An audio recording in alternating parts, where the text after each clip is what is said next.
In this video, I'm going to share with you how you can get a competitive advantage in 2022.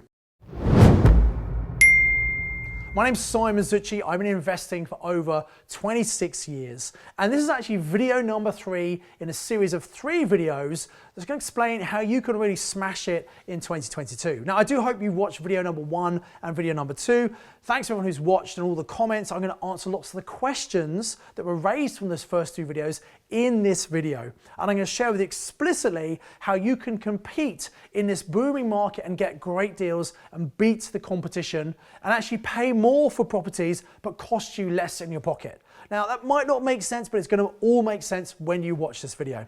Just to very quickly recap, in video number 1, I talked about the powerful tools called options, purchase options and purchase lease options that most investors are completely unaware of. And those that do know about them, they think they know about them. Well, if you've not actually done an option yet, I'd suggest you probably don't know enough about them because otherwise you would have done them. It's a way of controlling property that you don't own, getting cash flow and equity growth from a property without having a mortgage and without having a big deposit. So it's really powerful and it helps you scale up, no matter if you are new to investing or if you are already an experienced investor. These tools can be worked in conjunction with every single strategy. How do I know this? Well, I've done pretty much most of the strategies over the last 26 years. I've helped thousands of people just like you to completely replace their income, and hundreds of those people have used purchase options. Now, they don't work in all circumstances. This is a big mistake that many investors make. And in fact, in video number 2, I talked about how to find people for whom purchase lease options can be a great solution. And basically, it's people who've got a property they want to get rid of, they want to sell, but actually they don't need the money from the sale. Now, that might only be 5% of people selling property, but that's enough people that we can work with, give them a great solution, and we also get a really good solution. I'm all about the win-win ethical investing. Now, in this particular video, I'll explain to you how you can get a real competitive advantage. You know, the last 18 months in the UK, we've had this unexpected boom in property prices. It's been quite hard to find good deals. Not impossible, but hard.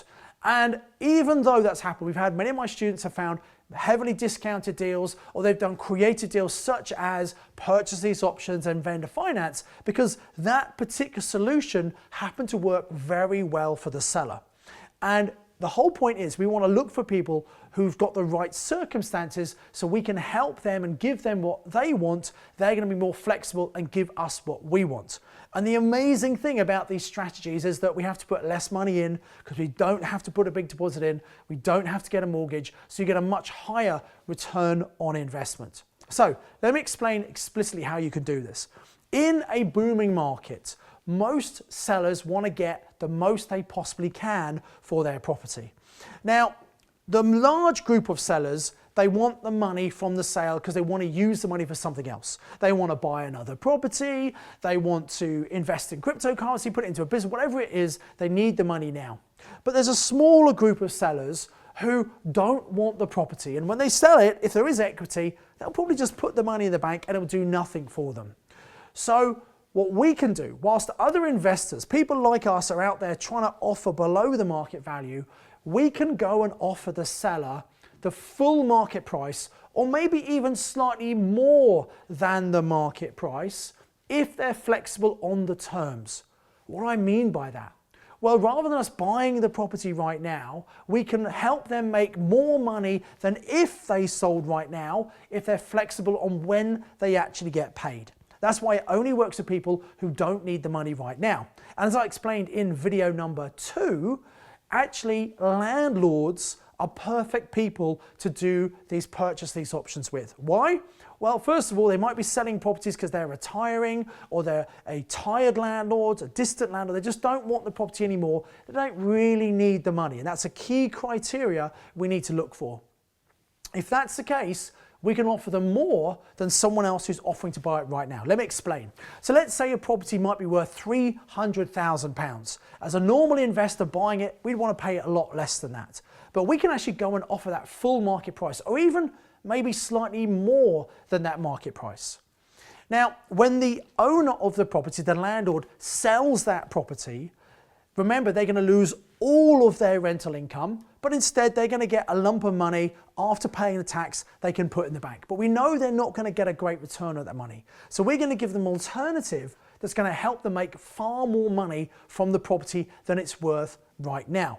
So as I said, in the example, let's say a property is worth 300,000. We could maybe offer to buy that for 300 or even maybe 310,000 pounds. Now, why on earth would we offer to pay more than the property's worth? Well, remember, with a purchase lease option, we've got the right to buy it over a period of time. Let's say it's a 5-year option. That means we can buy this property for the agreed price, 310,000, anytime over the next 5 years. Now, we don't know what's going to happen to property prices. But in the UK, the general trend is up because we live on an island with a limited supply of accommodation and an increasing population. That means over the long term, property prices go up. Now, obviously, we see prices go up and they come down. It's a cyclical market, but the long-term trend is up. So if we agreed that we could buy a property for 310,000 now, in 5 years' time, that might be worth 350, it might be worth 400,000. And yet we can still buy it for the price that is 310, the price we've agreed. So even though we're paying full market price, or maybe slightly more than full market price, that price might well be a discounted price in the future when prices all go up. So that is good for us because we have instant equity on the day we actually buy the property in 5 years' time. Now, what if the value goes down? What if the value is only 300 or 250, which could happen, the market could crash, prices are high right now. Well, remember, with a purchase lease option, we have the right to buy, not the obligation to. So we don't have to buy it if we don't want to. We could walk away, we could renegotiate with the owner maybe, but we have the flexibility. But in the meantime, in that 5 years, we're going to rent the property out. Now remember, if a landlord sold a property now, they would get no rental income. What we can do is say, look, we will rent this property from you. Now, we're not going to give you the full market rent because, you know, we're going to take on all the hassle. We're going to pay the bills, sort out maintenance, etc. We're taking the hassle away from the owner, which is why they're selling, because they don't want that property anymore. So let's say the property could be used as an HMO. And let's say the income might be £2,100. And as an HMO owner, house and multiple occupation, we'd pay the bills, let's say £500 a month. And let's say we agree with the owner, we'll pay their mortgage £300 and give them an extra £300 every single month. Now that's £300 they wouldn't have if they sold the property. So over a year, £300 a month is £3,600 for the year. And over 5 years, that's an extra £18,000 we could pay them for this property. Now the good news is that money doesn't come out of your pocket, it comes out of the cash flow from the property that you don't even own. So it's their property is paying them this extra money. Why would they do that? Well, look, they don't have the hassle. You're going to be looking after the property for them. And why would you do that? Well, the amount you pay the owner, in this example, 600 plus the bills 500 is 1,100. You're renting it out for 2,100. There's, in this case, £1,000 profit per month from this one property. That's £12,000 a year. That's £60,000 over a 5-year period, plus the potential capital growth. So it's very powerful for you to do this. It also works really well for the owner. Because in this example, as well as getting 310 for the purchase price, 10 more than it's worth right now, they also get the extra 18,000. So add that on, they get £328,000 from this property that's only worth 300 now. That's almost 10% extra because they're flexible, or because they didn't need the money. And if they put the money in the bank, they'd make nowhere near that extra money. So hopefully you're starting to see now, this can be a real win-win for everybody involved. When the owner doesn't need the money right now, they just don't want the property. So this can give you a competitive advantage. In a booming market, you can actually offer more money. And after all, most landlords, they want to get as much as they possibly can for the property. But also, who knows, the market might come down. If the market comes down and actually it's harder to get finance, again, people who want to get rid of property, they're struggling to sell because people can't get finance when the market comes down. With an option, we don't need finance, we can step in, take the hassle away again from the owner. So it's all about you having this great solution that's going to help. Now, we had lots of questions come through for the last couple of videos. Let me answer some of those for you right now. So first of all, how much does it cost to do options? Well, whenever we do an option, there must be what's called a consideration. It's a £1 fee that we pay. However, the option fee could be a lot more. We might agree, if the property is being sold through an estate agent, that we help pay the estate agent's fees now, so the agent wants to do the deal. So we'd pay that as part of the option fee to the owner. They would then pay the agent. Maybe we agree to cover the owner's legal costs. It might be £1,000. And again, we'd pay that through the option fee. The property might need a little bit of a refurbishment done to it. Sometimes they're in great condition. Sometimes they need a little bit of love and care. Maybe there's a sourcing agent who found this deal for you. You've got to pay them a fee. So I would estimate, on average, an option will cost you between £5,000 and let's say maybe £10,000 to do. Now you might think, but I don't have £5,000 or £10,000.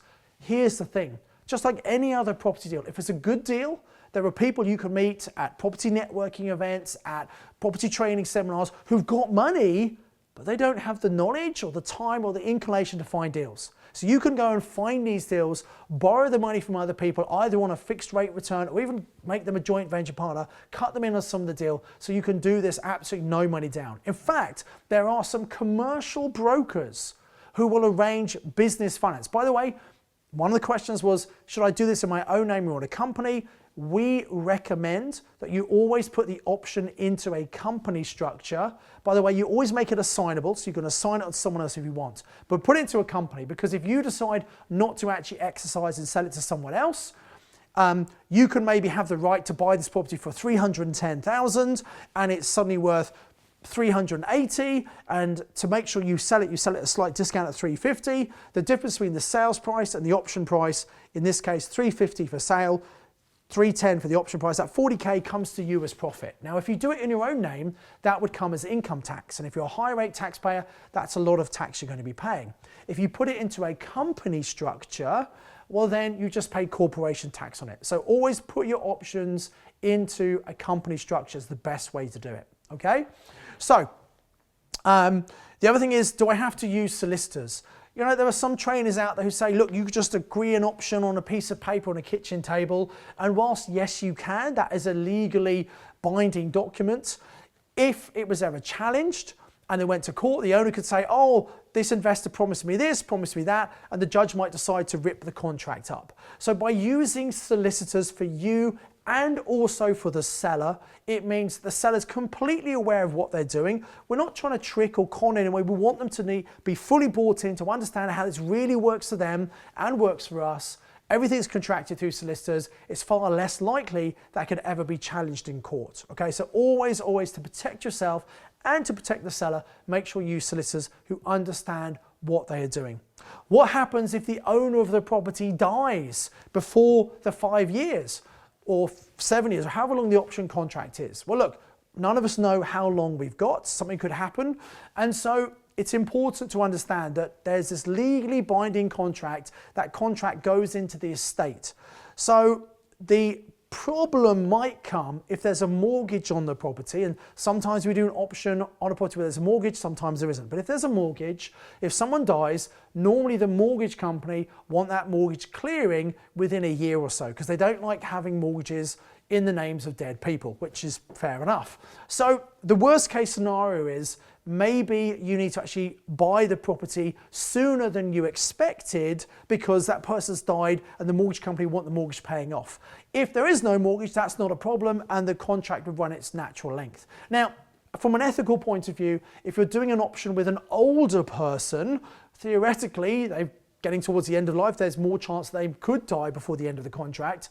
I would always want to make sure that the beneficiaries of that person's estate, they understand what you're doing, they're involved in the conversations, they don't think you've tried to trick their elderly parent to sign something. They completely get it. They saw that their parent was not only of sound mind, but they were completely up for this deal. They saw it make sense. And so just to make things easy, I'd want to get the family involved so they see how it works. Can the seller change their mind? As another question we were asked. Well, no. This is an option for you to buy. You're paying a consideration, at least £1. It might be many more £1,000, but at least £1 for you to get the right to buy this property, but not the obligation to. If you want to buy this property within the time period, you can absolutely buy the property, they cannot sell it to anyone else, they cannot refuse you. That leads me on to another point in terms of, can you explain about the legal paperwork? So all you need to worry about is what's called the heads of terms, the HOTS. Basically, it's a one-page agreement that summarizes all the details. So it might be like, you know, how much you're buying the property for, how long's the option period, what's the monthly payment. It's all the details to make sure that you're very clear with the owner what's been agreed. Those HOTS are passed to the solicitors who put together the proper paperwork. Now the solicitor will create 3 bits of paperwork for you. The first one is the purchase option, the right to buy that property within the time period. The next one is often the lease, the management agreement, where you technically are managing the property for the owner in that time period. And the third one is a power of attorney. That means that if you want to buy the property and, I don't know, the owner disappears, you can't track them down, or they retire to Thailand or whatever, you don't have to try and hunt them down to sign the contract. You will be able to sign the contract for the sale on their behalf. The power of attorney is limited to that one property, of course, but it means it makes life a lot easier. So that's the legal side of it. What happens if the owner goes bankrupt? Well, look, you know, a lot of people do go bankrupt. It's not seen as so much of a social stigma as it has happened in the past. If they went bankrupt, the trustees would look at the property. Now remember, we're probably buying the property at pretty much the full market value. If there was a huge amount of equity there, they might try and turn the sale around, but obviously we can show that, you know, this was bought in, the agreement was entered in good faith, buying at full market value. What trustees are looking for is where someone who's been bankrupt has tried to get rid of some of their assets before that's happened, which means that actually they, what it means is that they, how can I put this? They're trying to dispose of assets cheap and maybe buy them back later on from their family and friends. So they want to make sure that's not happening. The very fact we're buying at the full market price at the time, well, we're not doing that. So it's unlikely it'll be turned over. It might just be ignored by the trustees. What happens if the owner stops paying the mortgage? Well, look, if the mortgage isn't paid, ultimately the property could be repossessed. Your purchase price is probably be higher than the mortgage company, so it's likely the mortgage company would come to you and say, well, look, do you want to buy the property? In reality, you'd have to maybe buy sooner than you plan to, but the fact is that, you know, it's in your interest to make sure the mortgage is paid so the property is not repossessed, and it's in the owner's interest to make sure they're not repossessed as well. So for those reasons, what will happen is that in a part of the option agreement, either you pay the owner and they pay the mortgage company, or you could pay the mortgage company direct to make sure the mortgage is paid, thus there's no danger of that property being repossessed. You know, very often people, when they learn about these shows, they're concerned about all the things that could go wrong. And it's important to be aware of the things that could go wrong, but also recognize that very often these things are just fears. They're false expectations appearing real. Things in your head you're worried about that are not really issues. When you know how to do this properly, you're going to see that this is a fantastic solution for both you as the investor and also the seller. Now, as someone who has got a number of properties already, not only can you use purchase options to acquire more property, but you might have a couple of properties in your portfolio that if you had a chance, you probably wouldn't buy again. So I've been investing for over 26 years. I've definitely bought a few properties, which at the time seemed like a really good idea, knowing what I knew at the time. What I know now, I wouldn't buy those again. And actually, I do sell one property every single year. I use my personal capital gains tax allowance, and then I reinvest the money into a better deal. So all the time, I'm not necessarily shrinking or growing my portfolio size, but the portfolio is getting stronger and better, giving me more cash flow all the time. So selling one property a year is quite a good thing to do, and reinvesting. Or maybe you've got to the point in your property career where actually you want to start scaling down and selling some of your properties, cashing them in. Well, you could be on the other side of a purchase lease option. You could sell your properties to investors who take it on to help them get on the ladder, to help them start investing, and actually you walk away from all the hassle and you'll achieve more for the purchase price than you would from a straightforward sale. As long as you don't need the money right now, and if you are retiring, you probably don't need the money right now. If you put it in the bank, frankly, you're losing money every day because inflation is higher than the interest rates at the moment. So actually getting a good return from a property is better, because if you sold it, you'd lose all the rental income anyway. So I hope you see, as an experienced investor, you can use this to acquire property, but also to dispose of property as well. So we're coming towards the end of this third video. I do hope you've enjoyed this video series. If you'd like to comment below, I will come back and answer as many of the comments as I possibly can. I have some live training that we're going to be doing. Somewhere around me on this screen, there should be a link that you could click to come and participate in live training. I'm going to cover some of the things we've covered in some of the videos, but go into a bit more detail, a bit more depth. I'm going to answer some of the questions that are posed to this third video, so please do type your questions in. And also, you could just listen into other people's questions, which is really powerful because other people are going to come up with questions you've never even thought about. It's a really powerful way to learn as a group rather than trying to learn on your own.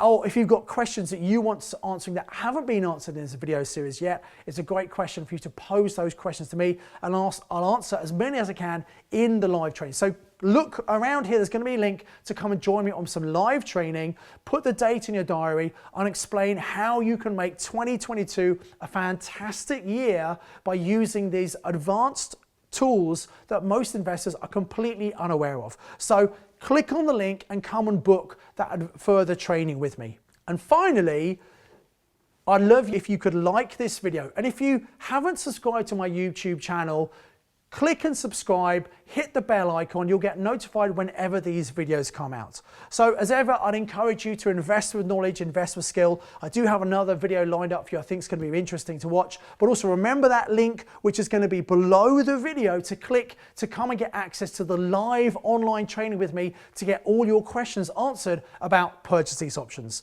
Invest with knowledge, invest with skill. I'll see you very soon. Hey, I do hope you've got massive value from watching this and the other videos on this YouTube channel. I've prepared some extra training all about purchase lease options, which is the most powerful tool you could use to control property and works with every other property strategy. You really do need to make sure you understand about this. That's why I put this extra training together for you at no cost. All you have to do is click on the link below the video, come and fill in the details and you get access to that training. And I really think you should definitely do it right now. I've also lined up another video for you that I think might be interesting for you to watch as well. So until the next video, remember to invest with knowledge, invest with skill, and click on the link and come and join me for that additional training all about purchase lease options.